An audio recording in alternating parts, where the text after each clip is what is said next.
and welcome to week 7 of the Atlantic Abolition and Slavery module.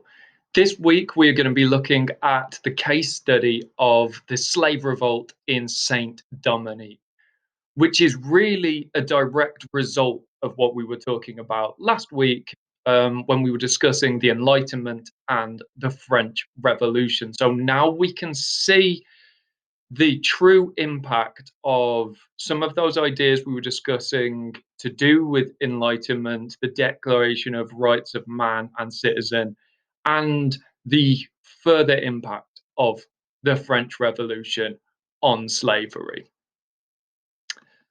So, to begin with, I need to give you a bit of a context to the history of Haiti. And there's lots of different names for this island. The geographic location of which I've put on this slide, you can see it in the middle of the red rectangle. The island of Haiti, as it was originally known, or Hispaniola, as it becomes called, is east of Cuba and north of Colombia and Venezuela. It's right in the middle of the Caribbean, and it's one of the larger islands. And it actually has a series of smaller islands that are just off the coast of it that become important as well. The modern day island of Hispaniola is divided into two. The west half is known as Haiti, the eastern half is the Dominican Republic.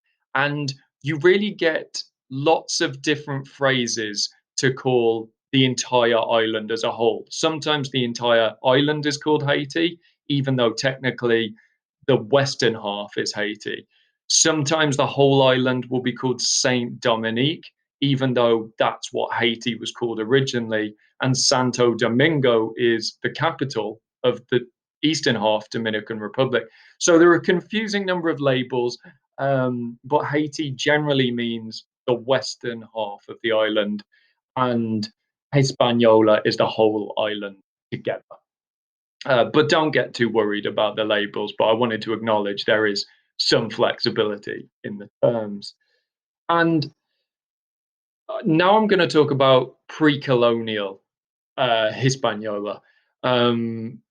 It was originally without a population.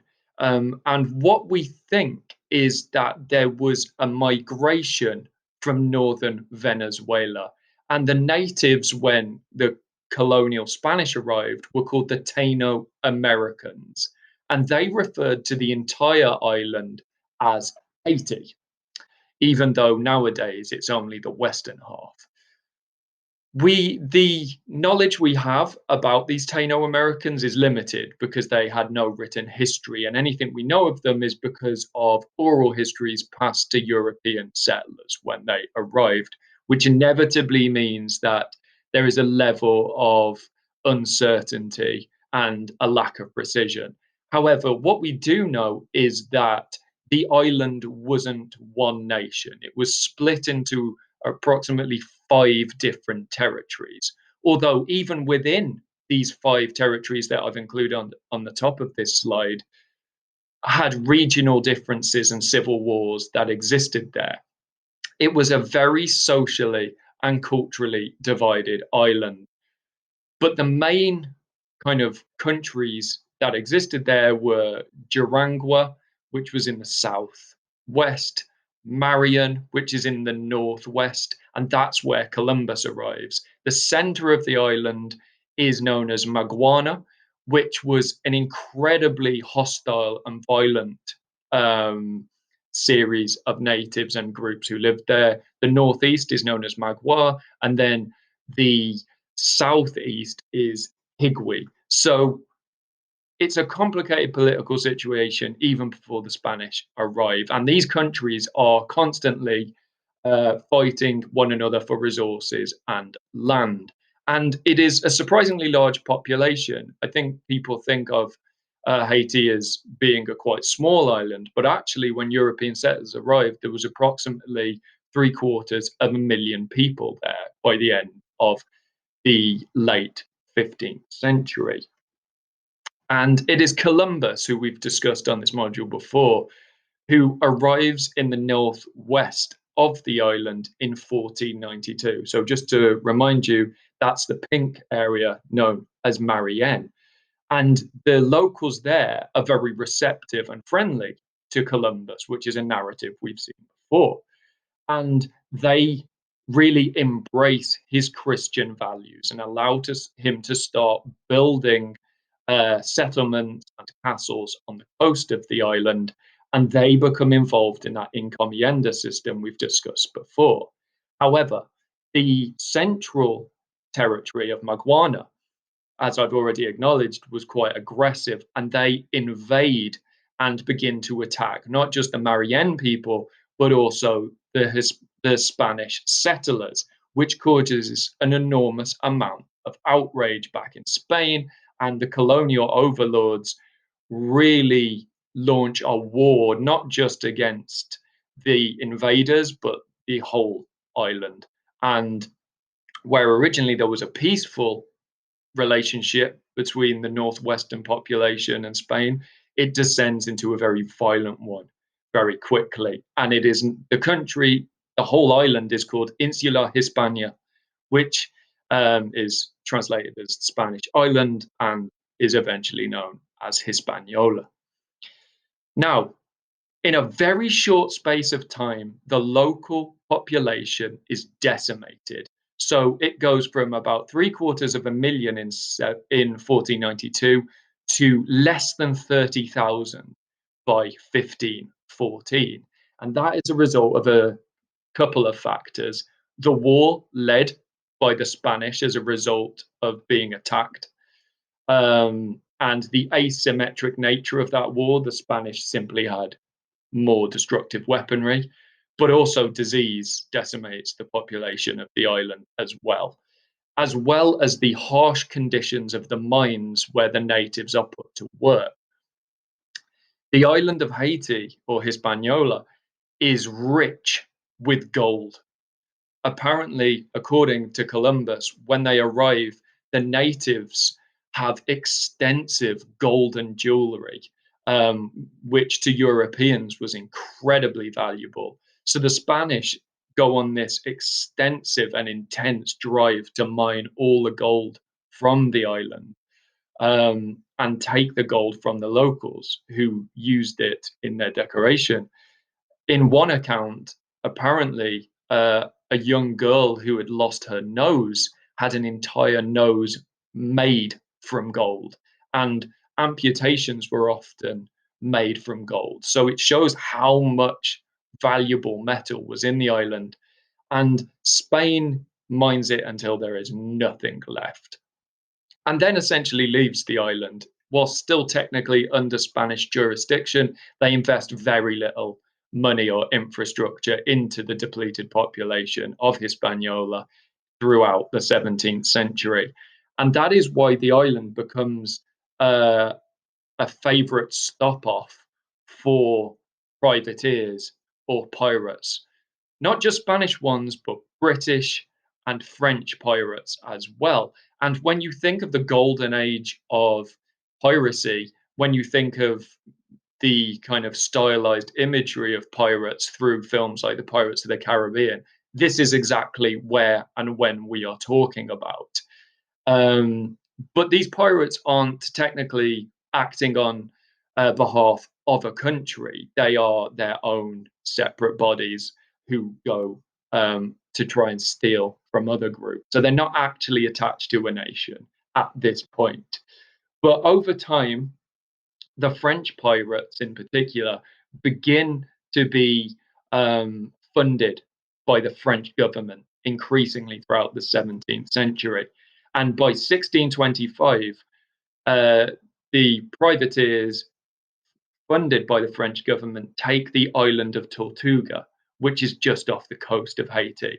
So you can see on these images, it's a small island, um, but an important geographic location where the French can establish a stronghold. And slowly but surely, the French begin to increasingly influence the island of Haiti from the west, where they invade. And Tortuga eventually comes under the official direct control of the French crown in 1659, and the main island is invaded 6 years later in 1665. And what you really have, um, which lasts to this day even, is a Western influenced French Haiti and then an Eastern influenced Spanish Dominican Republic. So the island is basically split into two. And Spain maintains some level of control in the east, but France very much controls the west. And the western half of it in 1697 is renamed Saint Domingue or Saint Domingo, depending on who you ask. And this is where you begin to get the French moving West African slaves in huge numbers to replace the depleted numbers as a result of the Spanish mining of the country. And in order to introduce some semblance of control and stability in the country that had been ravaged by pirates, King Louis XIV, otherwise known as the Sun King, and not to be confused with the incompetent Louis XVI of the French Revolution, introduces something we've discussed before, Le Code Noir, which is the Black Code. And it is a way of trying to introduce a legal framework to organize slavery that exists on the island. And it is notoriously brutal. Um, some of the main points of it are that Catholicism is introduced as the only religion on the island, Voodoo and Judaism is prohibited. You have brutal punishments introduced for very minor offences.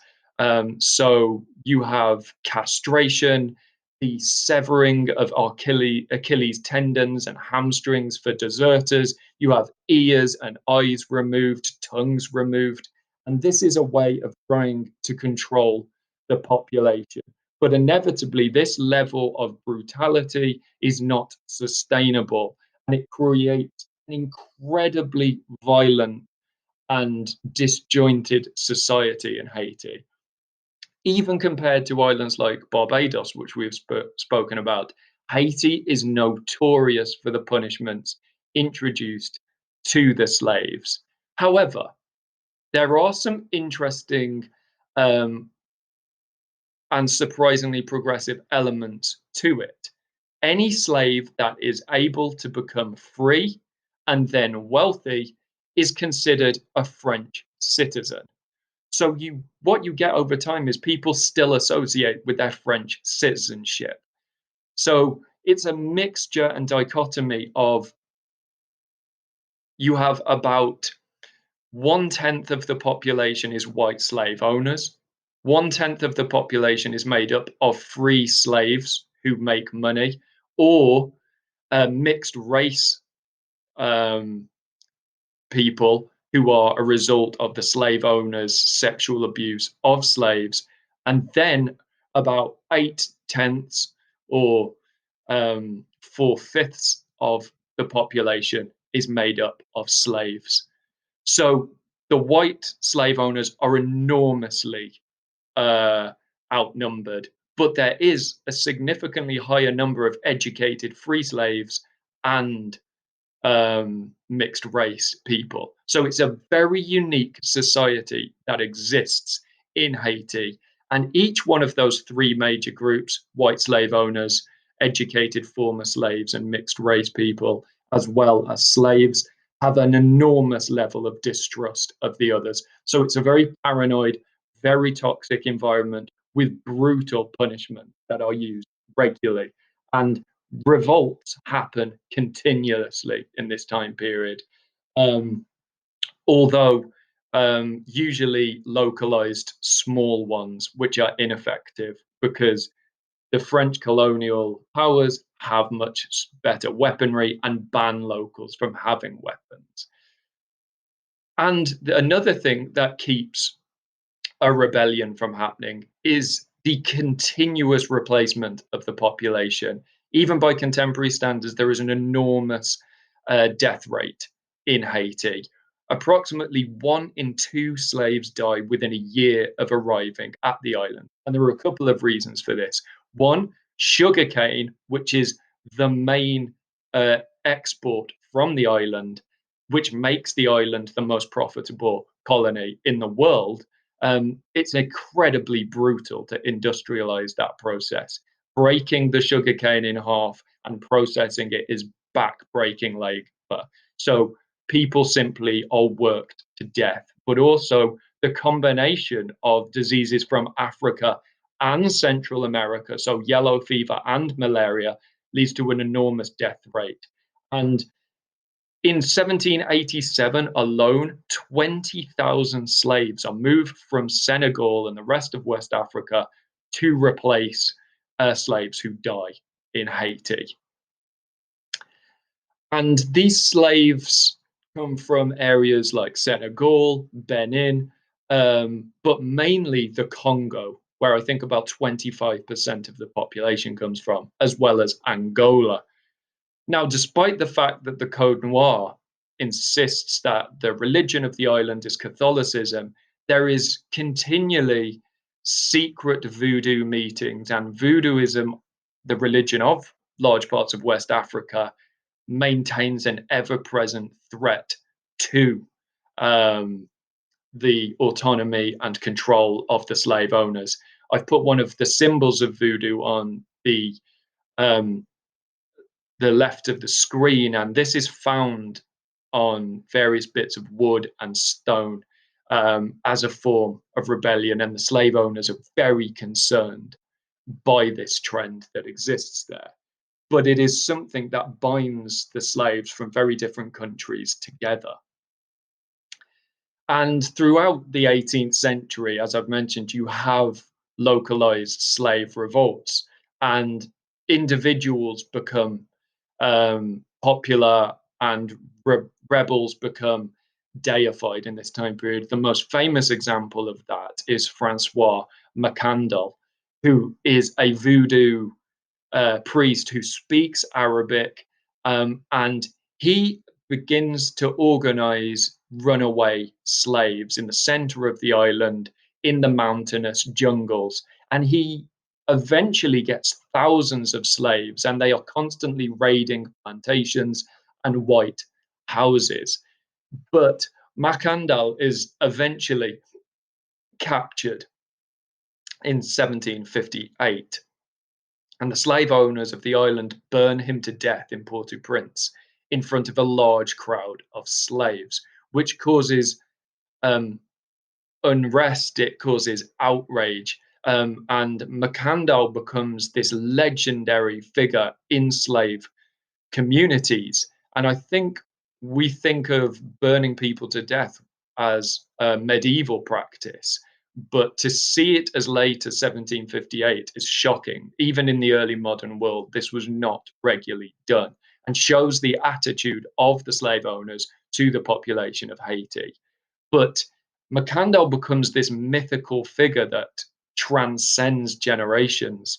Um, After he is burnt, many people, many slaves claim that from the smoke that raises from his burning pyre, that a winged beast can be seen flying into the sky. And after this point, storms and clouds become a symbol to many that Macandal is still working with them spiritually. And these kind of cultural legends become important in the outbreak of the rebellion in Saint Dominique. What is also really important is the Enlightenment in this. So we spoke about the role of the Enlightenment in the French Revolution, but it is also important in Haiti, especially among former slaves who become educated. Newspapers are popular in all of the Caribbean islands, and former slaves and mixed race children from slave owners and slaves are often taught to read, and they are reading about these ideas. And some of the most important Enlightenment figures in Haiti, from France especially, is Guillaume Reynal, who, opposed to Rousseau and some of the other Enlightenment figures, is virulently anti-slavery. And Reynal talks about an oncoming storm that is brewing in the Caribbean and that slavery is not sustainable. And Reynal's Enlightenment works become very popular with a couple of prominent former slaves, mainly Jean-Baptiste Bellay, who I've got an image of on the right of your screen. And in fact, in the background of this image is a bust of Reynal, signifying how important he was in shaping Bellay's opinion. And Bellay was an example of a slave who had saved up money and purchased his own freedom. So he was influential, he was a hero to many, and him talking about Reynal is important and bridges the gap between the educated and the non-educated. And that interaction between former slaves and mixed race individuals and the slaves is important in encouraging civil unrest.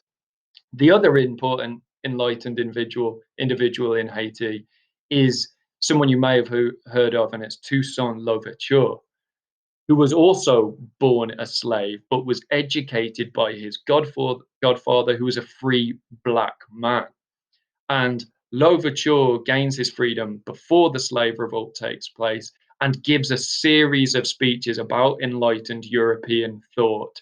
And he's important because he owns property, he has slaves over to his house and educates them. Although he's also an interesting individual because for a time he also owns slaves. And Louverture, for his entire life, remains loyal to France, or the French Revolution, I should say, rather than the monarchy.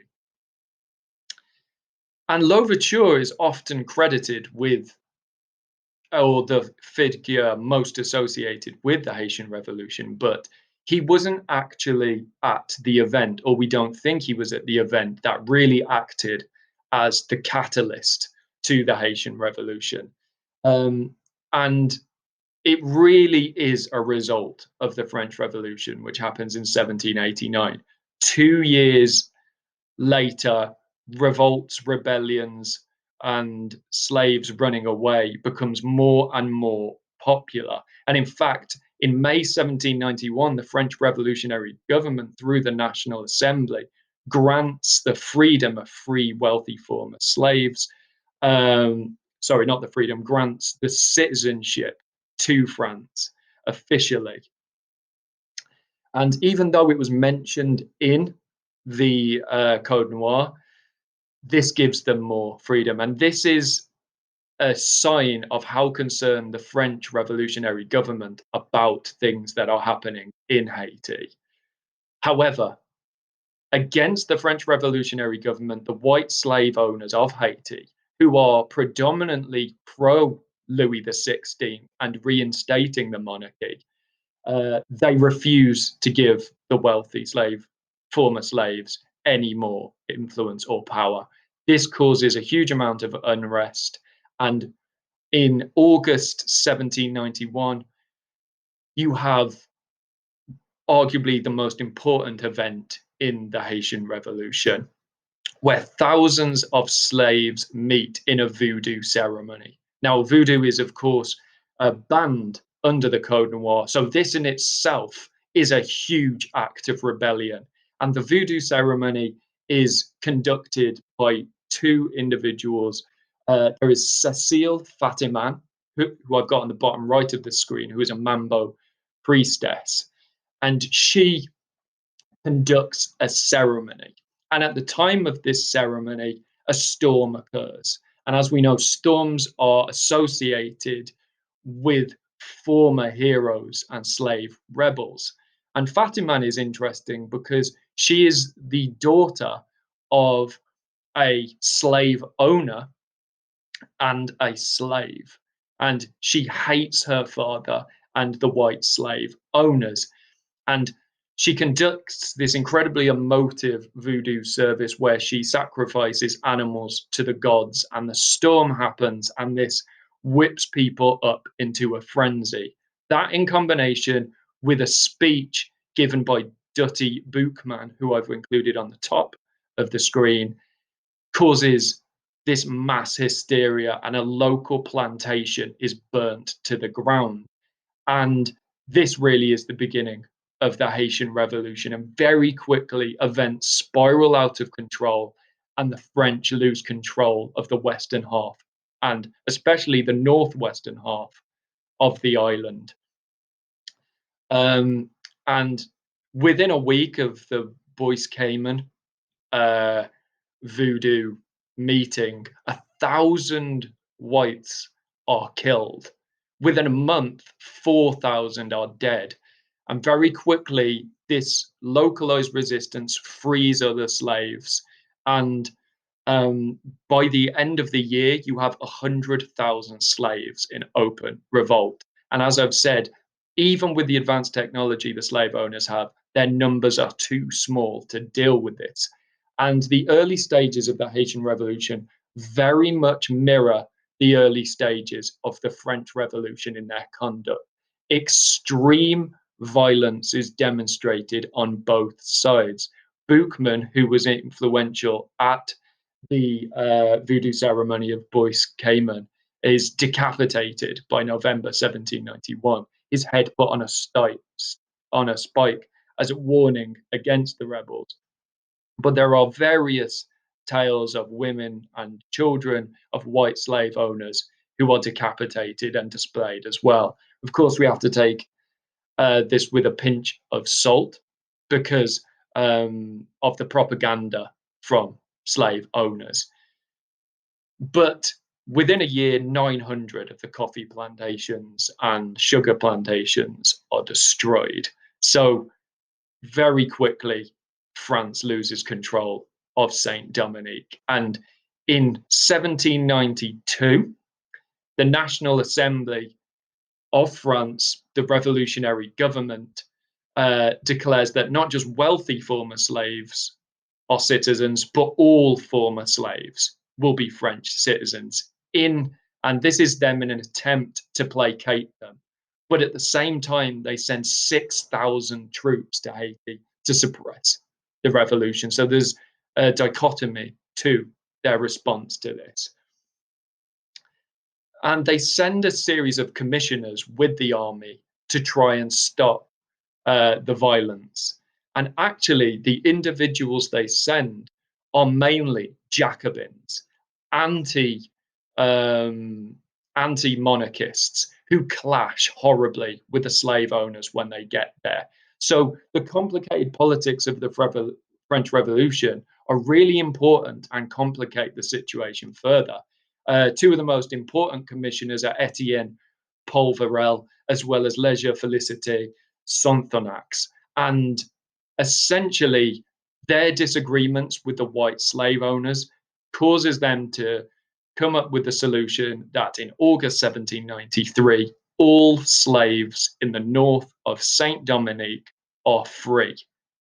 Now, this is quite symbolically apt because that is the area in which Columbus originally arrived. So it's only part of the island where slaves are free, where the most of the violence had taken place. However, it is a significant date, and the original aims of the rebels has to a small extent been achieved.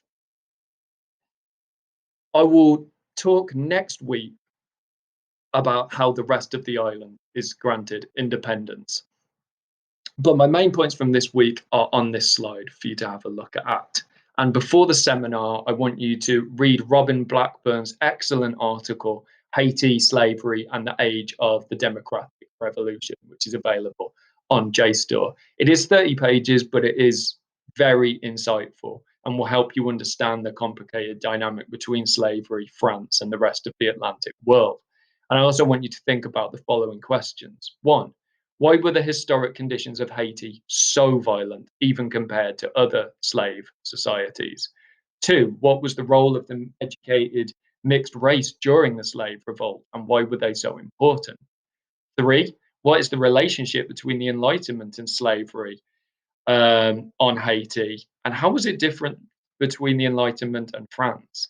And then four, what was the French Revolution the main factor in the Haitian Revolution? So think about those questions, read that article, and I'll speak to you about this topic in the seminar next week. Thank you.